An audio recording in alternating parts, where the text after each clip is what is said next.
Bom, nós vamos agora para a nossa última participação no nosso curso de manejo clínico de antibióticos, enfocando um tema que eu acho extremamente importante, que são os antibióticos em situações especiais. E eu começo lembrando uma frase do nosso professor Elvio Alto, que hoje dá nome ao hospital de referência, aqui em doenças infecciosas aqui em Maceió, de que todo medicamento é um mal necessário. Aliás, o doutor Elvio dizia de forma diferente. Ele dizia, toda droga é um mal necessário, mas algumas pessoas confundem droga com coisas ilícitas, né? Então, eu pedi essa licença espiritualmente a ele para mudar. Todo medicamento é um mal necessário. É assim que nós, prescritores, temos que encarar. Isso aumenta a nossa responsabilidade na hora da prescrição. É preciso conhecer aquilo que está usando para usar corretamente e não tornar aquele bem no mal. Primeiro, vamos enfocar os antibióticos em recém-nascidos, né? Então, nós temos aqui muitas peculiaridades. Não se pode considerar a criança como um adulto em ponto pequeno. Não, é um adulto pequenininho, não é, diferente. Então, primeiro, nos recém-nascidos, as infecções geralmente são graves. São graves. Quando acomete, vem com gravidade. É preciso considerar que o recém-nascido tem imaturidade do seu sistema imunológico. Eu não consigo chamar o recém-nascido de imunocompetente porque eu me lembro dos meus filhos e não posso pensar que meus filhos foram de incompetentes. Então, eu prefiro mudar a expressão, imaturidade do sistema imunológico. O recém-nascido tem uma dependência total da imunidade materna, sabemos disso. Até que seu sistema imunológico comece a amadurecer, comece a produzir IgM, ele vai depender basicamente do IgG materno. Além de mais, existe uma deficiência de IgA secretória, principalmente naquelas crianças que não são amamentadas, que tomam leite em pó. E é preciso considerar que, por conta dessa deficiência de IgA secretória, as enterobactérias aproveitam a oportunidade. Elas adquirem um poder de penetração que não tem nenhuma criança maior, nem tem nenhum adulto. Elas podem ultrapassar a barreira intestinal, causar uma sepse e daí uma meningite.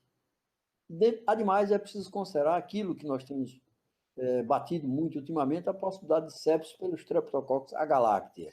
Bem, considerando aquilo que dissemos agora há pouco, que o recém-nascido, quando tem infecções, geralmente elas são graves, e além de mais, ele não tem um sistema imunológico maduro, então nós não podemos contar com esse sistema imunológico, não podemos contar, digamos assim, 100% com a questão da atividade dos neutrófilos, da atividade fagocitária, então é preciso, no meu entender, dá preferência por antibióticos, como nós dizemos, que saque a arma e mate a bactéria. Então, a nossa preferência por bactericidas, pelas razões que foram expostas. Logicamente, a via oral ela deve ser preterida, porque, primeiro, o processo é grave. Segundo, sendo um processo grave, você pode confiar no antibiótico que vai ser absorvido pela via intestinal. E, além de mais, essa absorção entérica ela pode ser prejudicada, como costuma acontecer, pela presença do alimento, ou seja, do aleitamento. Via parenteral. No entanto, via intramuscular também não deve ser escolhida, primeiro porque a absorção é precária em relação à medicação utilizada pela via venosa. Segundo, nós temos que pensar numa massa muscular exígua que não vai suportar a repetição de injeções continuamente. Então, a via preferencial é a via venosa. Ao utilizar um antibiótico no recém-nascido, é preciso considerar que o recém-nascido tem imaturidade renal. Então, a eliminação desse antibiótico vai ser mais lenta, consequentemente, a meia-vida vai ser alongada e é preciso fazer o ajuste de dose. Nós trouxemos aqui 2 exemplos e podemos estender isso para os demais antibióticos. Amoxicilina tem uma meia-vida de 8 horas, recém-nascido 12 horas por conta dessa imaturidade renal. Penicilina potássica, meia-vida 3 horas, no recém-nascido 6. Então, é preciso ajustar a dose e é preciso ajustar também o espaçamento entre as doses. Aproveitei para trazer aqui a figura de um neto. Já não é tão novinho como era quando eu organizei essa aula, João Paulo. Já está bem grandinho. Vamos ver agora os antibióticos em lactentes. Segurança. Beta-lactam são antibióticos seguros, né? E temos algumas restrições em recém-nascidos e lactentes. Os aminoglicosídeos devem ser usados só se for absolutamente necessário. Primeiro, pela imaturidade renal. Pode haver acúmulo desse antibiótico. E, havendo acúmulo, pode haver a neurotoxicidade. A própria lesão renal, lesão do oitavo par craniano. Lembrando que alguns aminoglicosídeos fazem a gentileza de lesar primeiro o ramo vestibular e depois o ramo coclear. Claro que no recém-nascido não tem importância, porque o recém-nascido não vai referir tontura. Mas numa criança maior, num adulto, usando aminoglicosídeo, começou a sentir tontura, isso pode ser um sinal de lesão do oitavo par craniano. E o passo seguinte pode ser a surdez coclear irreversível. Outro uso que nós temos combatido muito é o uso errôneo de aminoglicosídeos em enteroinfecções. Então, é utilizar uma medicação por via parenteral, intramuscular, por exemplo, para que essa medicação chegue ao meio intestinal. Ora, a prescrição ideal para uma infecção que se processa na luz intestinal é um antibiótico usado pela via oral. E, de preferência, um antibiótico que não tenha uma absorção muito boa, ou seja, que permaneça no sítio onde a infecção está ocorrendo. Quinolonas, também extrema restrição, ligado ao fato que as quinolonas floradas têm sido responsabilizadas por lesões articulares e tendinosas. No entanto, nós dizíamos agora há pouco, toda UTI neonatal possui quinolona florada, ciprofloxacino, por exemplo, para ser utilizado pela via parenteral, em infecções gravíssimas onde há risco de vida. E o uso de um antibiótico dessa natureza está plenamente justificado. Sulfa também. Restrição por conta de que se trata de uma droga, de um quimioterápico que sofre metabolização hepática. E nessa metabolização hepática, a sulfa pode competir com a bilirrubina. Como? Conjugantes com ácido glicurônico. Se a sulfa ganhar essa corrida, essa competição, nós vamos ter o quê? A bilirrubina indireta não se transformando em direta, provocando um quadro gravíssimo de kernícteros que pode levar à morte. Outra restrição, aí sim, é uma coisa curiosa, porque a eritromicina, como macrolídeo, é um antibiótico considerado inocente, e é realmente. A eritromicina é um antibiótico seguro, até o dia em que se descobriu que a eritromicina em recém-nascido tem sido responsabilizada por hipertrofia de piloro. Nós tivemos recentemente, há uns 4 anos atrás, talvez 5 anos atrás, um surto de coqueluche. O problema já foi corrigido com a adoção da vacina DTPA, mas muitos recém-nascidos nasceram com coqueluche pelo Brasil inteiro. E nós não fazíamos eritromicina. Ela era substituída pela azitromicina. Além da comodidade de uma dose única, não havia esse inconveniente. Tetraciclinas, nem pensar. Uma criança que usa tetraciclina, ela vai ter dentes permanentemente manchados. E, além do mais, pode haver concentração nas epífises ósseas, dificultando o crescimento. Cloranfenicol, bom, esse aí, hoje, é um antibiótico obsoleto, não é mais utilizado, não porque não tem uma boa ação, é uma boa indicação, por exemplo, no tratamento da febre tifoide. No entanto, os efeitos adversos, principalmente sobre a medula, depressão medular, fizeram com que o clorofenicol fosse, digamos assim, colocado lá na prateleira. Hoje é um antibiótico utilizado só em UTI, naquelas situações gravíssimas de sepsis por anaeróbios. No entanto, vale a pena lembrar um pouco o que acontecia com o clorofenicol recém-nascido, que foi usado, durante algum tempo, era usado, com prescrição e sem prescrição. Então, o clorofenicol, ele compete com a bilirrubina indireta pelo ácido glicurônico. E, consequentemente, na hora que ele ganha a competição, ou ele perde, melhor dizendo, a competição para a bilirrubina, o antibiótico vai se acumular. A meia-vida do clorofenicol normalmente é de 6 horas. Numa situação dessa aqui, quando ele não consegue se conjugar com o ácido glicurônico para se eliminar, ele precisa disso, a sua meia-vida passa para 27 horas. Imagine isso, 27 horas. E provoca uma situação chamada síndrome cinzenta, assim chamada, que a criança fica totalmente cianótica, apresenta um quadro convulsivo e é levada à morte. E vem a pergunta: E há quem prescreva tetraciclina ou clorofenicol para o recém-nascido lactente? Não. Hoje nenhum médico faz isso. No entanto, nós dissemos na nossa primeira aula que a venda de antibióticos sem receita médica continua na periferia das grandes cidades e nas cidades do interior. Nós sabemos disso. Então, por exemplo, nós vamos ter pessoas que compram sem prescrição. Está aqui.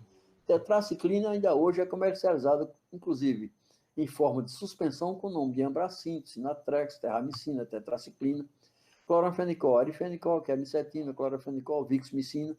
Então, há quem compre sem prescrição, infelizmente há. Vamos enfocar agora os lactantes. O que é que nós temos a respeito de antibióticos e leite materno? Bom, a concentração de droga no leite materno vai depender de uma série de fatores. Primeiro, se essa droga tem uma grande concentração livre no plasma materno, ou seja, uma droga que tem um baixo teor de ligação às proteínas plasmáticas. Então, ela vai se concentrar mais no leite materno. Vai depender do pH do antibiótico. Por exemplo, um antibiótico de pH básico, como a eritromicina, tem uma concentração maior no leite, só que sem grandes problemas, né?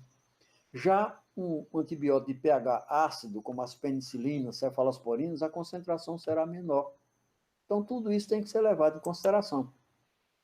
E a taxa de ligação do antibiótico às proteínas plasmáticas, que é uma redundância, aliás, disso aqui. Se tem uma grande concentração livre, é porque tem uma taxa baixa de ligação às proteínas do plasma. E uma taxa alta de ligação, naturalmente, vai dar uma menor concentração. O antibiótico ele se entretém, digamos assim, com as proteínas plasmáticas e não se elimina bem pelo leite materno. Um bom exemplo é a oxacilina, que é uma penicilina semissintética do grupo das oxazolilpenicilinas, que em função da sua alta taxa de ligação proteica, não está indicada em tratamento de meningite. Isso foi visto em uma das nossas aulas. E vimos também que o ertapenem é uma carbapenema, uma das mais novas, de 95% de ligação. A taxa de ligação proteica é 95% das proteínas do plasma. Então, é uma tetraciclina, é uma carbapenema de eliminação lenta e também de baixa concentração no leite materno.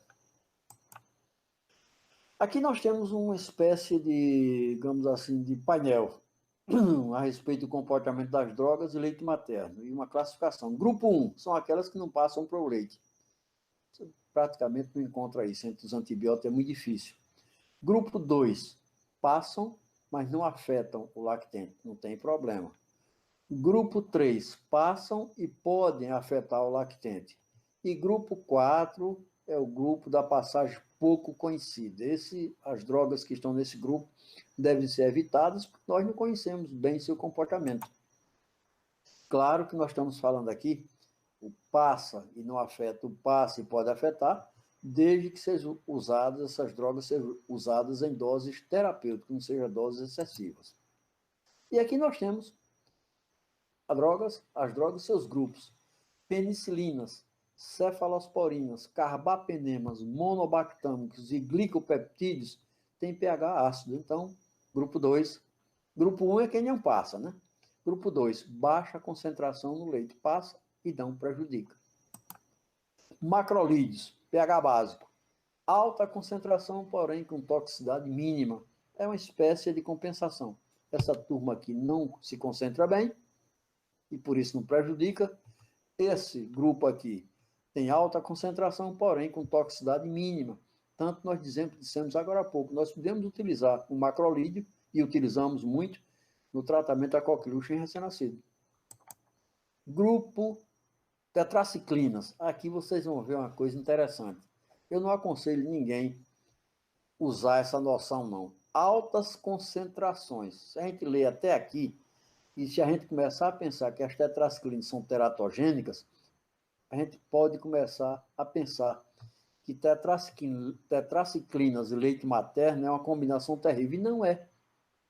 Notem bem, na medida em que as tetraciclinas se concentram no leite materno, elas sofrem quelação provocada pelo leite materno. E, consequentemente, elas não serão absorvidas pelo recém-nascido. Elas podem ficar no grupo 2. Agora, atenção. Muitas vezes, quando eu estou dando minhas aulas, eu não pergunto aos alunos se eles entenderam, eu pergunto se eu me fiz entender. Então, se eu me fiz entender até agora, nós damos o passo seguinte. Mesmo sabendo que essa tetraciclina não vai ser absorvida pelo intestino do recém-nascido, porque ela sofreu quelação, não prescreva, porque você será crucificado antes de provar que realmente não tem problema nenhum. Então é melhor, apesar de saber que elas estão no grupo 2, não prescrever. Aminoglicosídeo, altas concentrações, não sofre absorção, consequentemente não lesa o oitavo par craniano. Então imaginemos que uma nutriz está usando aminoglicosídeo. Então o antibiótico vai ter alta concentração no leite, no seu leite. No entanto, não vai ter problema em termos assim sistêmicos, porque os aminoglicosídeos não são absorvidos pela via intestinal. Então ele não vai chegar a lesar o oitavo par. No entanto, a sua presença no intestino do recém-nascido terá, com certeza, uma ação sobre a microbiota desse recém-nascido ou desse lactente. Nós estamos enfocando principalmente o lactente. Então, seria interessante não utilizar, a não ser que a saúde, a vida dessa nutriz dependa do antibiótico, aí é utilizar mesmo e enfrentar as consequências. Mas eles estão no grupo 3 e 4, ou seja, aquele grupo onde há travessia e prejuízo, está aqui o prejuízo sobre a microbiota, e também no grupo 4, porque essa travessia muitas vezes não é bem conhecida.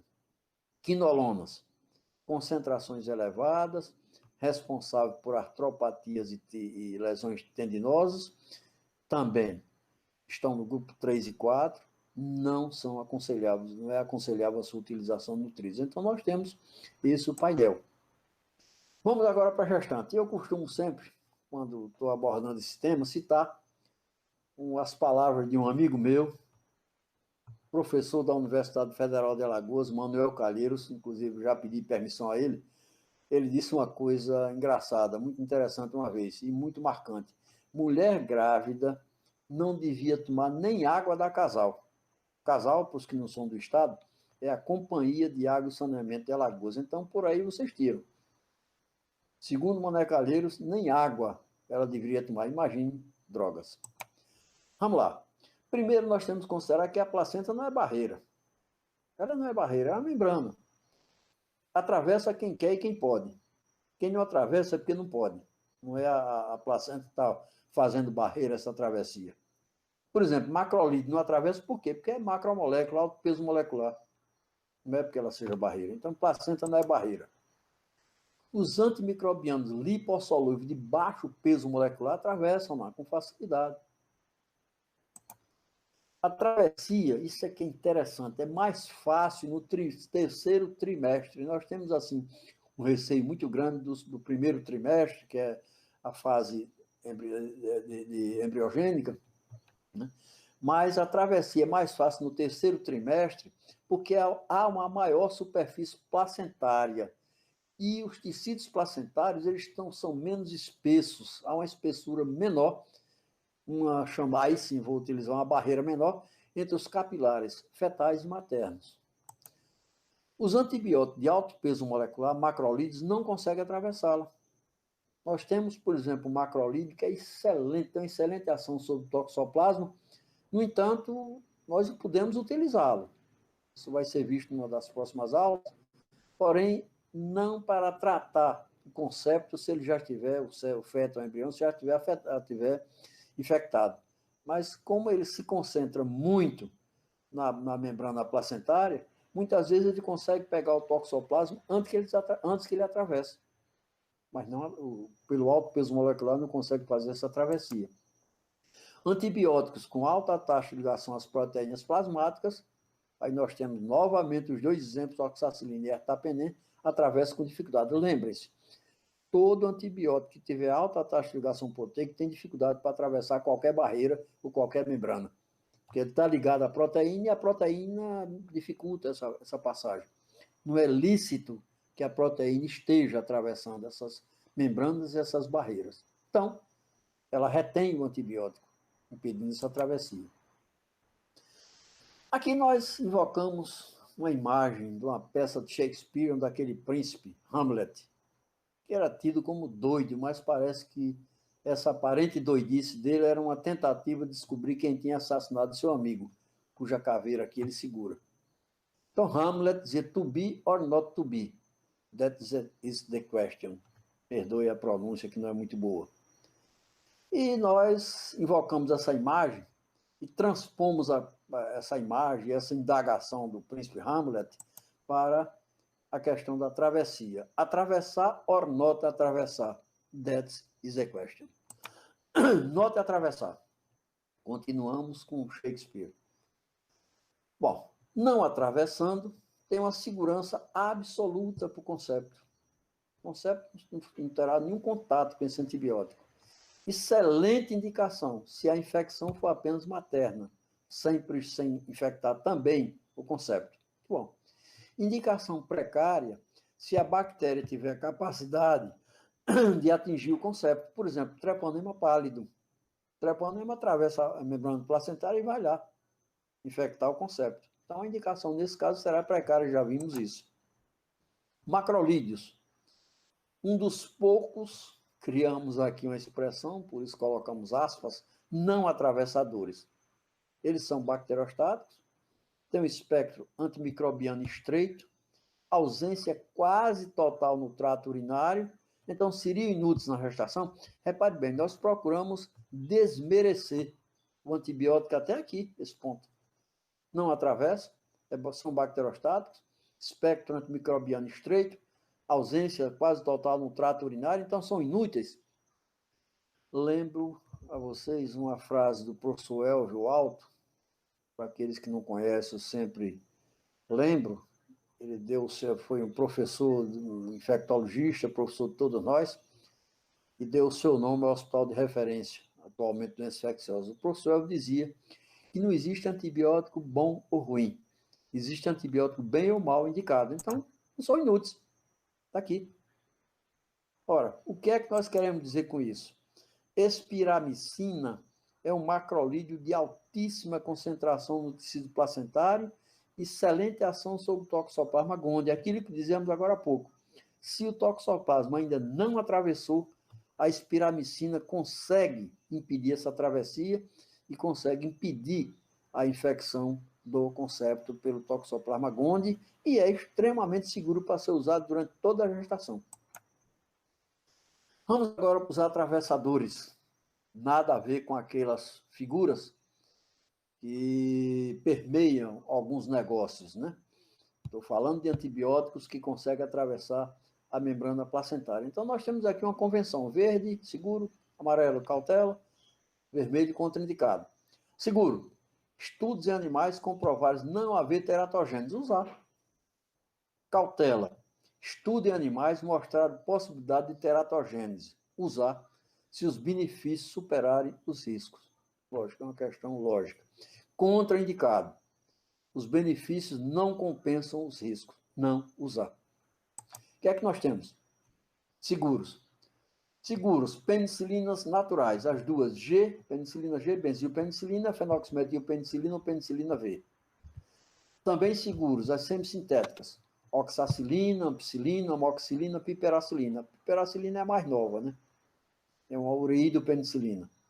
Dentre as semissintéticas, lembrem-se que as carboxibenzilpenicilina, as duas que remanescem, que é a ticarcilina e carfecilina, elas devem ser usadas com cautela, porque elas têm afinidade pelo ADP plaquetário, então pode dificultar a agregação plaquetária e causar distúrbios de coagulação, hemorragias. Então, usar com cautela, e naquela tabela anterior dizíamos, se os benefícios superarem os riscos. Outros beta-lactâmicos, cefalosporinos e carbapenema são seguros. Astrelnan, que é o monobactâmico, deve ser usado com cautela. Não existe uma boa experiência com ele ainda para se utilizar com tranquilidade durante a gestação. Macrolídeos. Aqui nós temos uma coisa muito importante. Eritromicina. Consideramos só essa palavra aqui. Eritromicina. Seguro. Antibiótico seguro. No entanto, o estolato de eritromicina, o sal de eritromicina, é contraindicado na gestação. Estolato de eritromicina pode provocar colestase intrahepática, inclusive com um quadro de icterícia. Infelizmente, a eritromicina que nós temos na rede pública é toda estolato de eritromicina. Hoje está difícil encontrar estearato até, digamos, na rede privada. Qual seria a vantagem do estolato? Por que o estolato foi escolhido em detrimento do estearato? Por conta da sua resistência ao meio ácido do estômago, é maior do que do estearato, e uma absorção intestinal melhor. No entanto, pode provocar colestase intrahepática com icterícia em qualquer situação, principalmente na gestante. Outros macrolídeos, azitromicina é seguro, claritromicina, que é um macrolídeo de comportamento diferente. É usado por via parenteral, também por via oral, mas usado por via parenteral, e curiosamente ele é o único macrolídeo que é eliminado por via renal, usar com cautela. Outros, aminoglicosídeos, cautela.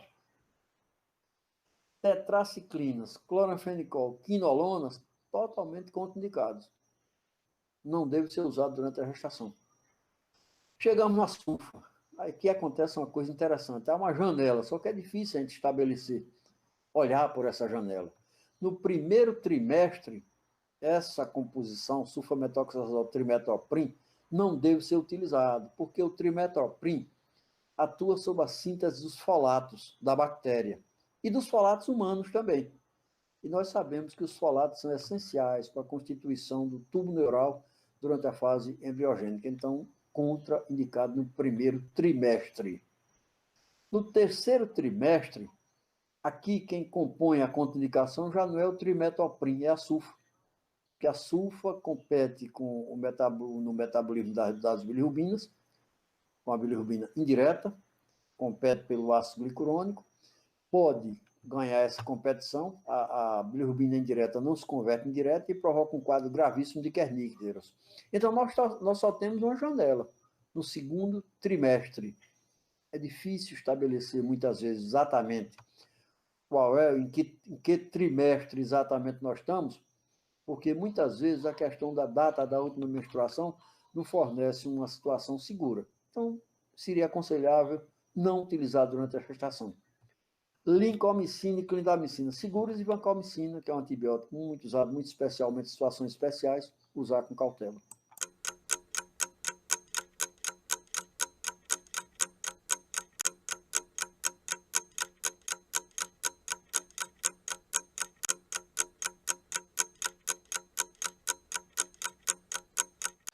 Bem, vamos agora enfocar uma situação especial para o uso de antibióticos, que é a sua utilização em idosos. E vocês estão vendo já quem é o idoso que aparece nessa foto. Um pouco mais moço, menos ruga, cabelos menos brancos, né?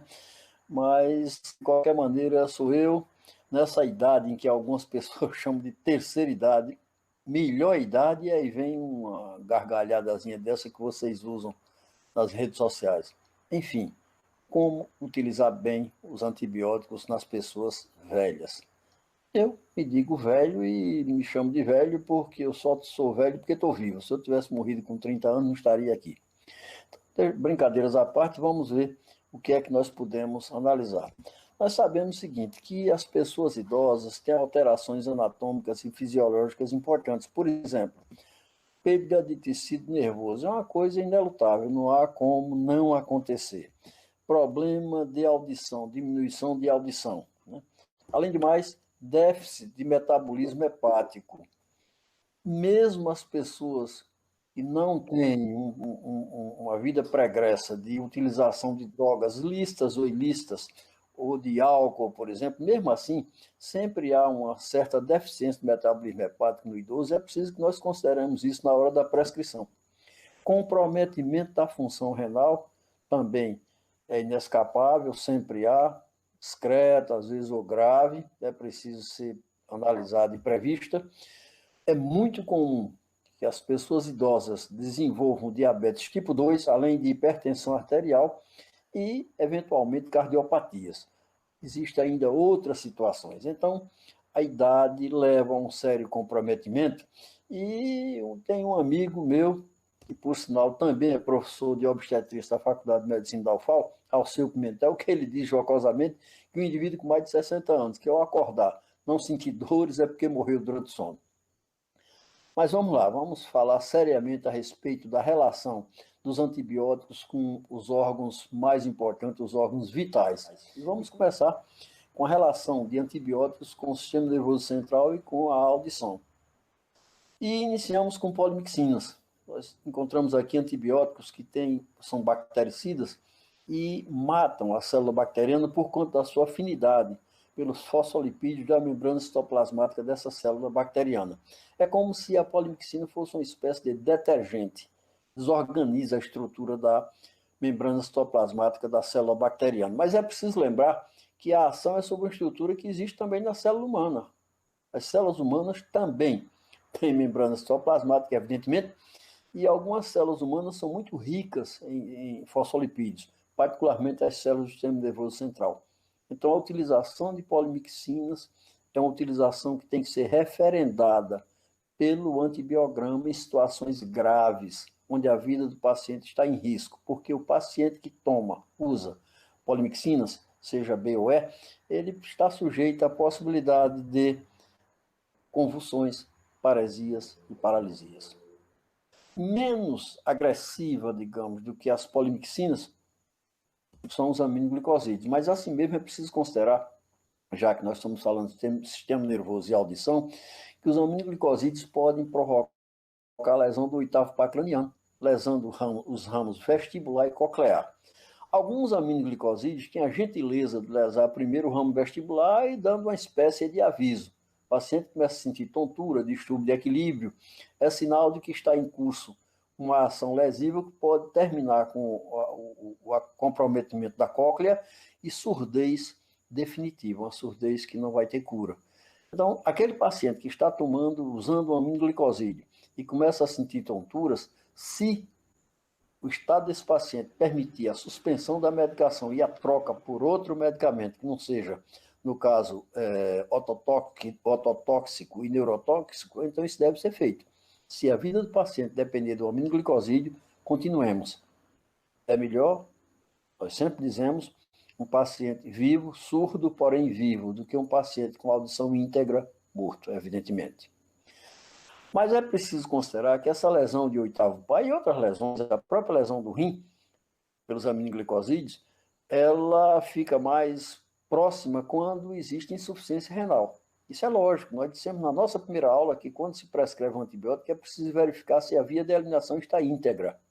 Se houver lesão renal, o aminoglicosídeo não for bem eliminado, a lesão vestibular, coclear e a própria lesão renal, elas serão mais próximas e mais graves.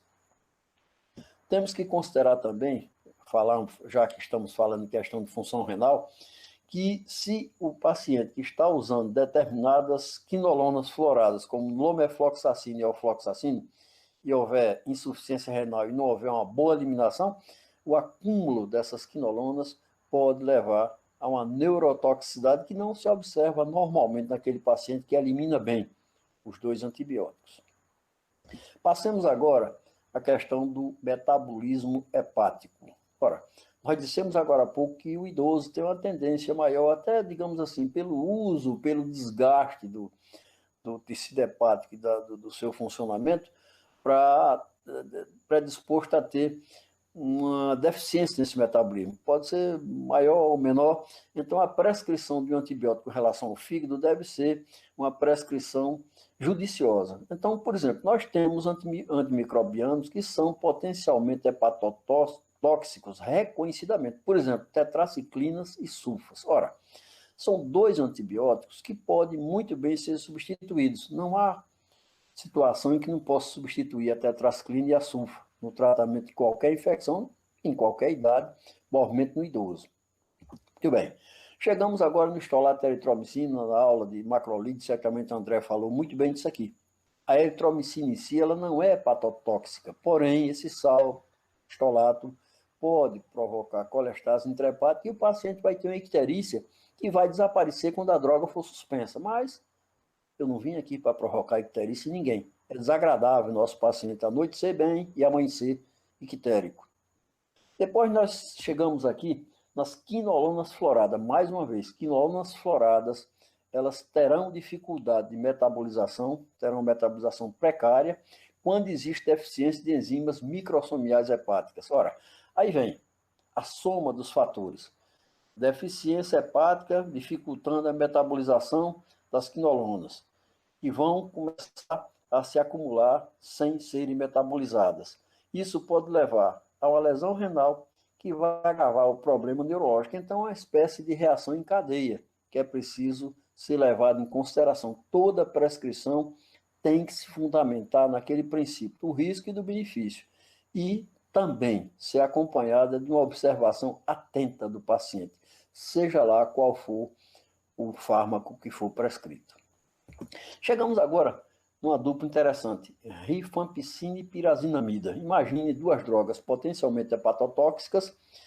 Nós dissemos agora há pouco que se tratasse de tetraciclinas e sulfas, isso aí poderia ser perfeitamente substituído. Agora vamos imaginar, vamos pensar num paciente idoso com tuberculose pulmonar que carece desse tratamento com rifampicina, pirazinamida e mais duas drogas durante 6 meses. E no curso desse tratamento, esse paciente apresenta um episódio, uma situação de insuficiência hepática, inclusive às vezes de icterícia. Não há como retroceder. Não há como negociar com o fígado, pelo menos durante o tratamento. Tem que se concluir. Porque se for feita a suspensão da rifampicina e da pirazinamida, não há como substituí-las por drogas eficazes e que não sejam hepatotóxicas. Infelizmente, não. Vejamos agora a questão do comprometimento da função renal.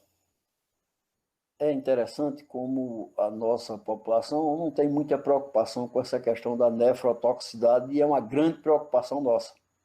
Não se deve prescrever para o idoso que tem um potencial de comprometimento da função renal antibióticos potencialmente nefrotóxicos, a não ser que haja uma indicação precisa e formal da qual não se possa fugir. Então, nós começamos novamente com as polimixinas. As polimixinas são antibióticos não só neurotóxicos, como são também nefrotóxicos. Até porque elas chegam ao túbulo renal na companhia da água, a água é reabsorvida e ela não. Então, ela permanece concentrada no túbulo e pode levar ao quê? Um agravamento de uma lesão renal pré-existente, e aí sim, o seu acúmulo no organismo vai levar naturalmente à agressão das células nervosas com todos aqueles para-efeitos, como paresias, paralisias, convulsões, etc. Anfotericina B. Nós dizemos na brincadeira, evidentemente, sem querer ofender os dois antibióticos, que polimixinas e anfotericinas B, a diferença deles para veneno é só uma questão de dose. Anfotericina B é um antibiótico antifúngico, que tem ação sobre alguns protozoários. Tem situações das quais nós podemos fugir, mas tem outras que são inelutáveis. Por exemplo, anfotericina B e leishmaniose. Não importa agora qual a espécie. Vamos pensar num paciente que tem uma leishmaniose. Ora, a droga de eleição para o tratamento das leishmanioses é o antimonial pentavalente glucantime. No entanto, também não é uma droga inocente, não. É simplesmente cardiotóxica, nefrotóxica, etc. O antimonial pentavalente glucantime provoca distúrbio de condução do estímulo elétrico do coração. Então, imaginemos que esse paciente, essa leishmania, independente de qual seja a espécie, seja resistente ao glucantime. Isso acontece. Ora, a opção que nós temos, as opções que nós teríamos seria pentamidina, não utilizamos, e a outra opção seria anfotericina B. O professor Fernando Pedrosa, que participou desse curso recentemente, com a sua aula sobre drogas antiparasitárias, ele diz sempre, ele é referência em leishmaniose do estado de Alagoas, principalmente a leishmaniose tegumentária americana, a leishmaniose cutânea mucosa. Então, o Fernando sempre diz o seguinte, se o paciente for um nefropata e precisar tomar anfotericina B e a leishmania for a leishmania brasiliense, que é agente etiológico da leishmaniose cutânea mucosa, não faça anfotericina B. Até porque a lesão na leishmaniose tegumentária americana é uma lesão estigmatizante, mas não mata. Ao passo que a droga no nefropata pode matar. Agora, se a leishmania for a leishmania infantum, agente etiológico da leishmaniose visceral, o nosso calazar, então não há como fugir. Se a leishmania infantum for resistente ao glucantime, tem que se usar anfotericina B, a despeito de qualquer problema que o paciente tem, porque leishmaniose visceral mata. Então, mais uma vez, me abalha aquela questão do risco, do benefício, da necessidade de uma droga potencialmente tóxica, quando a vida do paciente depende dessa droga. E no caso da leishmaniose visceral, só temos praticamente duas opções: antimonial pentavalente ou anfotericina B.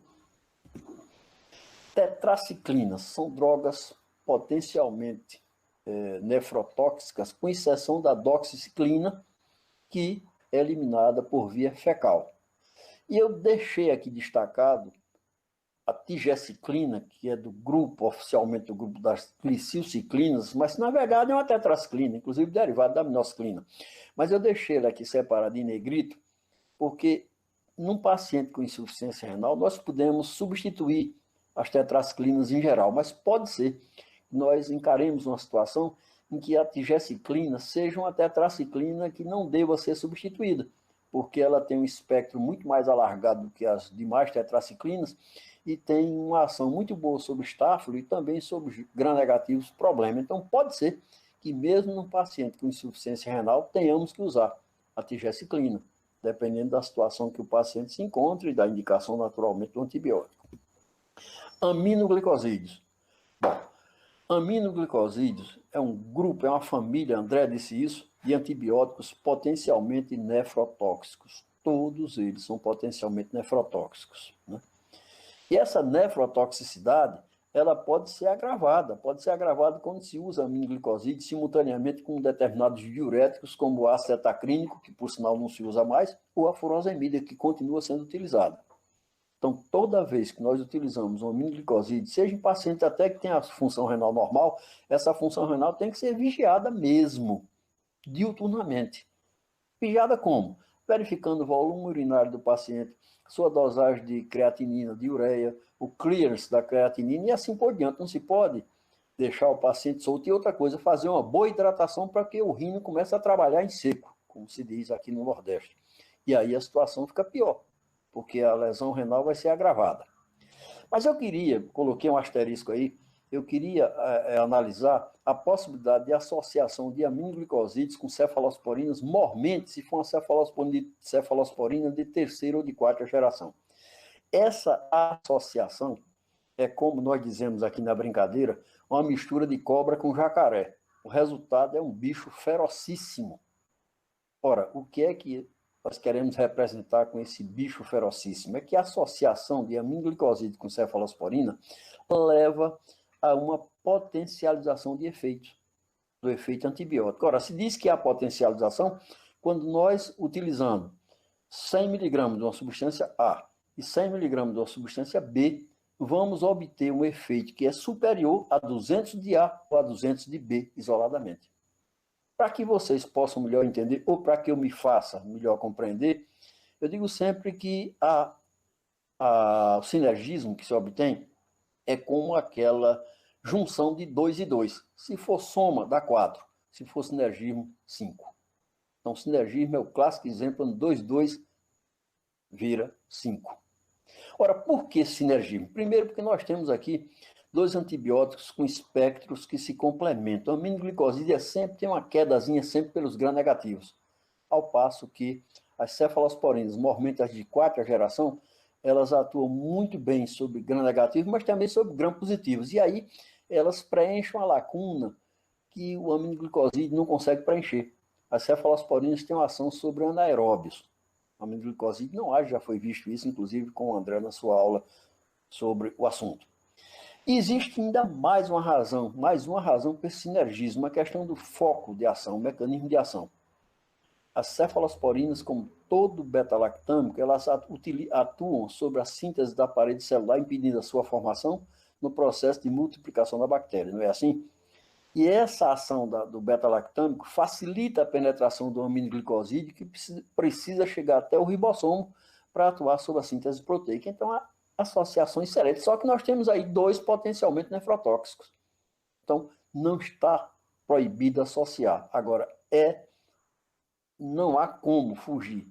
Essa associação tem que ser muito bem acompanhada digamos, pelos dados todos que possam falar sobre a função renal.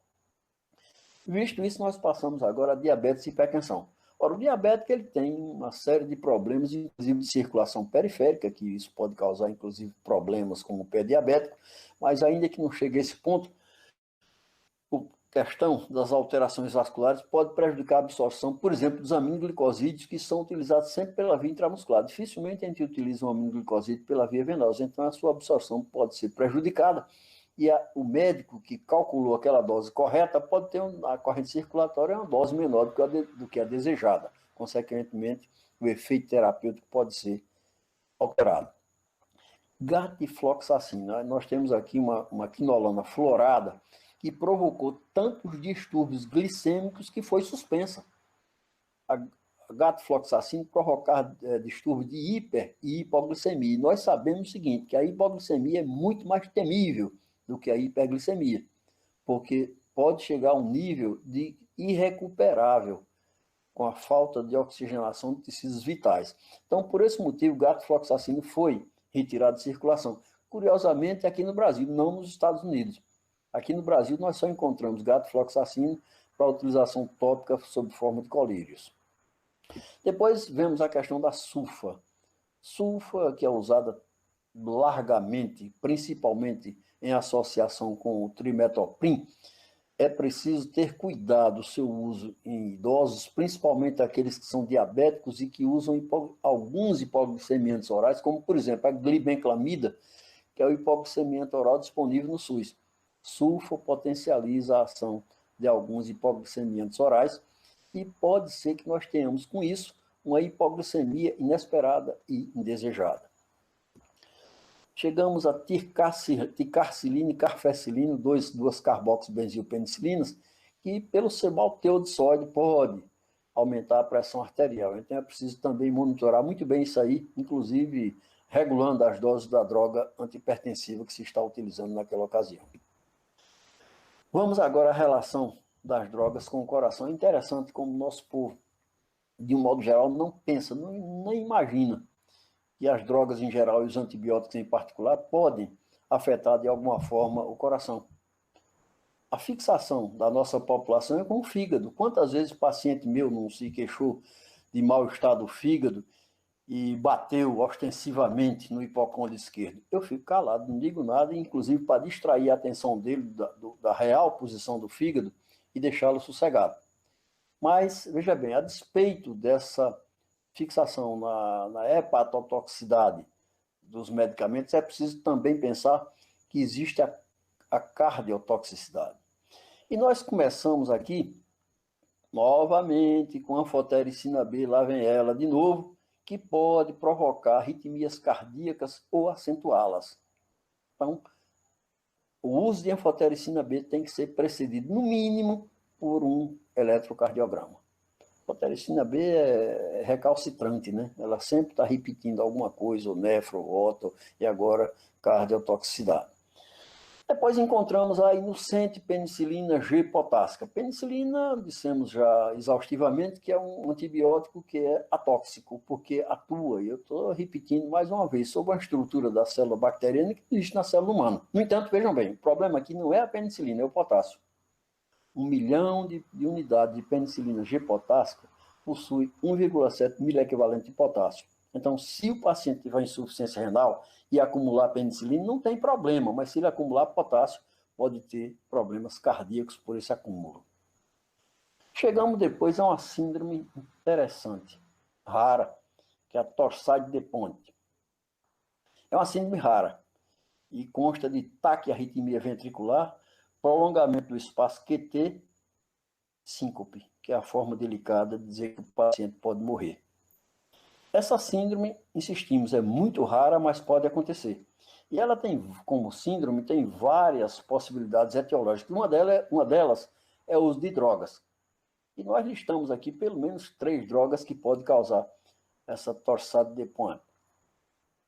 Começamos com quinolonas floradas. Ora, nós sabemos disso, que a utilização de quinolona florada pode levar a prolongamento do espaço QT, taquiarritmia, etc. Inclusive, a respeito disso, a Agência Europeia de Saúde, há cerca de 3 ou 4 anos atrás, soltou uma nota advertindo que elas não deveriam ser prescritas em situações que poderiam ser resolvidas com outros antimicrobianos, em infecções urinárias baixas, que podia ser resolvido, por exemplo, com a norfloxacina, e sai por aí fora, apesar de norfloxacina ser também uma florada, mas não chega à corrente circulatória, não circula tão bem quanto as demais. Muito bem. Outra droga que aparece aqui na lista como possível causadora da síndrome são os inocentes macrolídeos. Vejam só, todos eles, inclusive a azitromicina, que é o macrolídeo talvez mais prescrito. Nós insistimos que essa síndrome é rara, mas quem prescreve antibiótico tem que saber que ela existe e pode acontecer. E finalmente nós chegamos aqui numa terceira droga, cloroquina. Bom, com relação aos macrolídeos e às quinolonas, eu não vou comentar porque as suas indicações já são bem fundamentadas e tradicionais. Mas com relação à cloroquina, eu gostaria de fazer um comentário. Primeiro, na hora que nós prescrevemos cloroquina para o tratamento de uma colagenose ou cloroquina para o tratamento da malária pelo plasmódio malária ou pelo plasmódio vivax, nós estamos fazendo uma prescrição baseada em evidências. Sabe-se que a cloroquina age muito bem nessas duas situações, não tem dúvida. Porém, faça uma restrição à prescrição de cloroquina para o tratamento da Covid-19, porque até o momento não existe nenhuma evidência científica de que a cloroquina, aliás, a ivermectina também, e a própria azitromicina possa agir curativamente e muito menos preventivamente sobre o coronavírus. Vamos agora para outras situações. Vamos enfocar agora as interações. Vamos pensar agora no idoso que está tomando, eu desconheço o idoso que não esteja tomando o ácido acetilsalicílico como antiagregante plaquetário para evitar o quê? Uma trombose. Isso aí é o pão nosso de cada dia, né? Todo idoso toma 100 a 200 miligramas.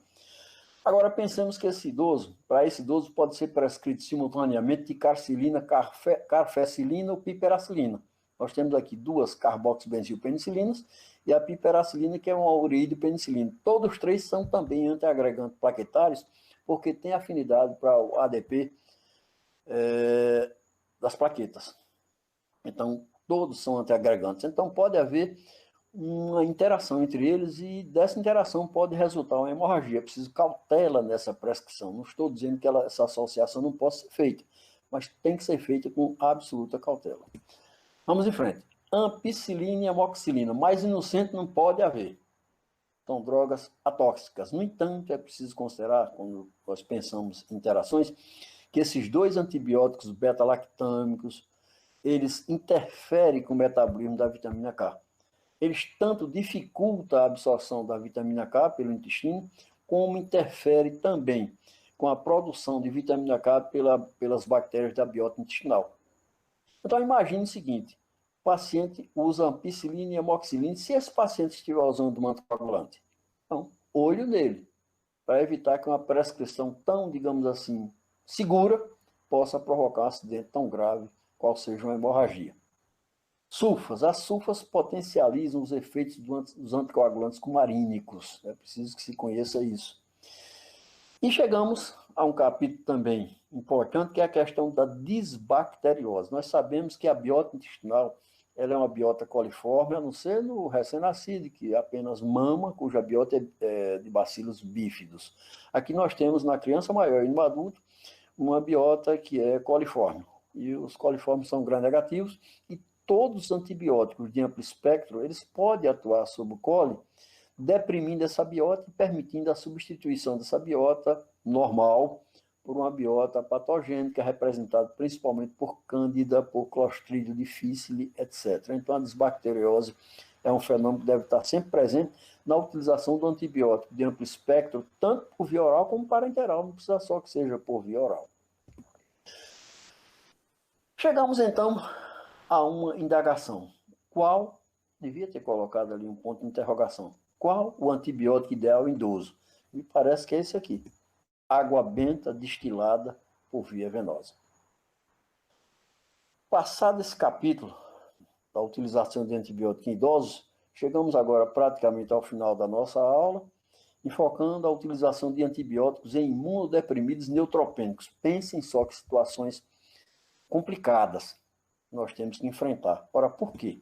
Porque no caso da imunodepressão existe uma deficiência de linfócitos T e, consequentemente, comprometimento da síntese de imunoglobulinas. Então, não vamos contar praticamente com IgG, IgM, etc. Já os neutropênicos, é preciso que nós consideramos a função básica dos neutrófilos. São células brancas encarregadas da fagocitose de bactérias e produtos de processo inflamatório. Então, uma infecção bacteriana é fundamental a presença dos neutrófilos em termos de providenciar a fagocitose das bactérias e terminar resolvendo, digamos assim, o processo infeccioso. Ora, se nós sabemos que os neutrófilos são responsáveis pela fagocitose bacteriana, então toda infecção bacteriana deve haver leucocitose com neutrofilia, mas toda regra tem exceção. E nós temos aqui duas exceções, duas situações que são a febre tifoide e brucelose, onde não existe leucocitose, existe leucopenia. E aí fica a indagação. Na verdade, será que os pacientes com febre tifoide e brucelose são leucopênicos? Não, não exatamente.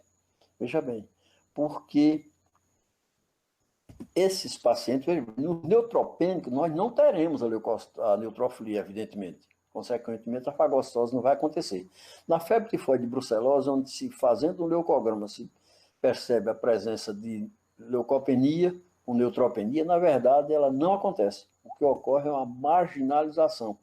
Há uma transferência de neutrófilos do pool circulante para o pool marginal. Ora, que é justamente a microcirculação do endotélio vascular. Na hora que nós vamos fazer um leucograma, a coletagem do hemograma, a coleta de sangue é feita o quê? No leito vascular. Então, encontra-se uma falsa leucopenia. Toda infecção bacteriana, a não ser nos neutropênicos, deve existir leucocitose com neutrofilia para que haja um bom exercício de fagocitose de bactérias. Em imunodeficientes neutropênicos, o antibiótico não pode depender do sistema imunológico e da fagocitose. Então, nesse caso, o uso obrigatório tem que ser de antibióticos bactericidas. É obrigatório, não é uma coisa que se possa escolher. Porque o antibiótico bactericida, se me permite a expressão, é aquele que saca a arma e mata a bactéria. Não depende do sistema imunológico e não depende da fagocitose pelos neutrófilos.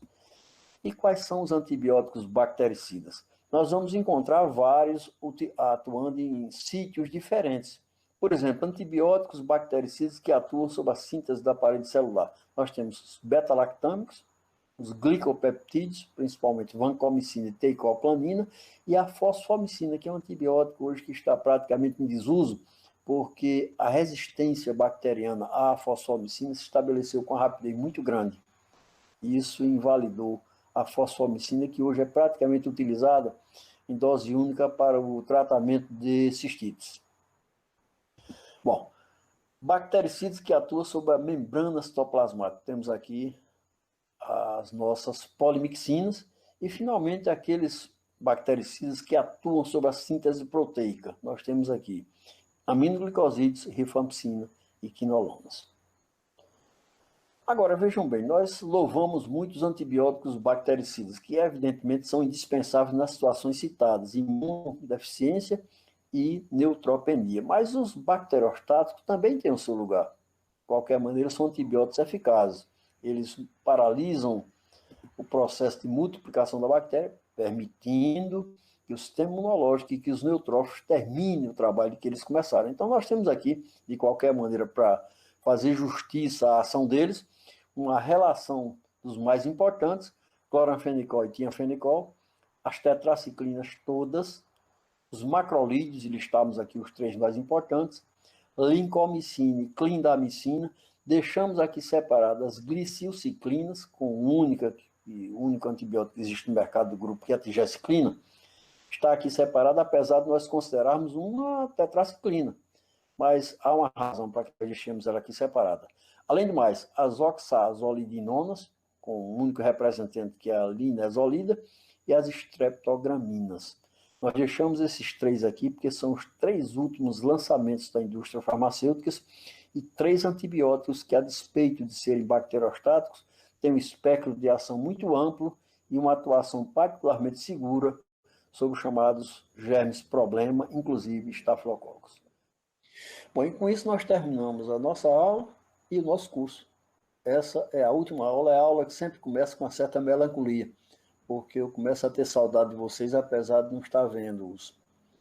Eu quero agradecer à Liga de Clínica Médica pelo convite feito, pela confiança que depositou em nós, professores desse curso, e eu espero que o nosso desempenho tenha sido satisfatório ao ponto de podermos ser convidados para eventos futuros. Muito obrigado, boa noite.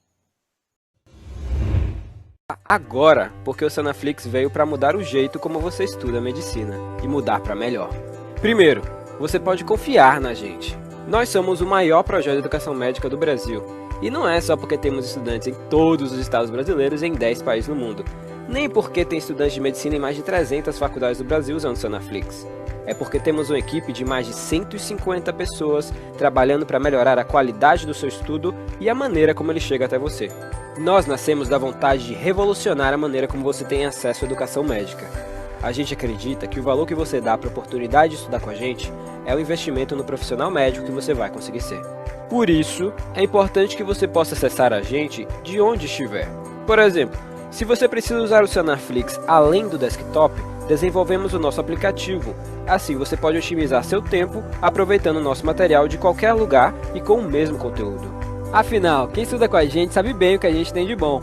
São mais de 700 resumos para você fixar o que aprendeu, 300 fluxogramas para te ajudar a conectar os assuntos, 700 mapas mentais para estudar de forma ativa e, claro, mais de 1.600 videoaulas para assistir quantas vezes quiser. 4,5 de 5 é a nota geral das aulas por nossos estudantes. Elas são dinâmicas e objetivas e estão sempre melhores. Temos uma preocupação especial em aperfeiçoar a metodologia e a didática da nossa equipe de professores padrão USP. Eu acredito no Sanaflix e eu invisto meu tempo na preparação das aulas porque eu lembro de mim. Quando eu estava no 4º ano, eu tinha a disciplina da reumatologia que era muito difícil, eu quase bombei. Eu fico pensando, se eu tivesse a Aline para me explicar artrite reumatoide, com certeza aquela prova teria sido bem mais fácil. Quando eu comecei a entrar na área do ensino, eu ficava maravilhado, velho, eu consigo impactar positivamente na vida de diversas pessoas de uma vez só. O número de pessoas que eu estou impactando, velho, que eu estou ensinando e capacitando eles para que eles vão e na extremidade lá possam ajudar as pessoas e melhorar, sabe? E fazer um atendimento adequado, fazer um atendimento bem feito. Isso é sensacional, velho. Isso é muito reconfortante. Estudar medicina não pode ser caro, tem que ser fácil. Aproveite nossos planos e assine agora. A partir de R$19,50 por mês você pode ter acesso a todo o conteúdo sem restrições. E se você ficou ainda na dúvida e quer fazer um teste, fique à vontade. Experimente o Sanaflix por 7 dias agora.